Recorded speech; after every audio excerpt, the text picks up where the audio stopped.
হ্যাঁ, ডাক্তাররা যখন টেস্ট দেয় তখন আমরা আসলে রাগান্বিত হয়ে যাই যে ডাক্তার কমিশন পাওয়ার জন্য টেস্ট দিচ্ছে। আপনি একটা জিনিস চিন্তা করে দেখেন, ডাক্তারও তো মানুষ। তাহলে ওনার ওনার চোখে তো এমন কোনো স্ক্যানার নাই যে আপনাকে দেখলেই উনি বুঝে ফেলতে পারবে যে আপনার কোন অর্গানে কি সমস্যা।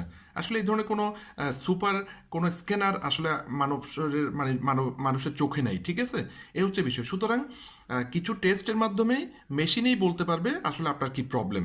এই কারণে টেস্ট করাটা নিয়মিত দরকার। উন্নত বিশ্বে আসলে তারা প্রতি 3 মাস 6 মাস পর পর কিন্তু শারীরিক চেক আপটা করে, টেস্ট করে। কিন্তু বাংলাদেশের মানুষের মানে বাজে খাবার খাওয়ার জন্য টাকা থাকে, পার্টি করার জন্য টাকা থাকে, সিগারেট খাওয়ার জন্য টাকা থাকে, মদ খাওয়ার জন্য টাকা থাকে, তারপর ফাস্ট ফুড খাওয়ার জন্য টাকা থাকে, ভেজাল চিকেন গ্রিল, চিকেন চাপ এগুলো খাওয়ার জন্য টাকা থাকে, কিন্তু টেস্ট করার জন্য টাকা থাকে না, ঠিক আছে? এই হচ্ছে বিষয়। তো আমাদের মেন্টালিটির প্রবলেম আসলে, হ্যাঁ। তো আমরা বাজে খাবার না খেয়ে আমাদের টেস্ট করা দরকার। কি টেস্ট?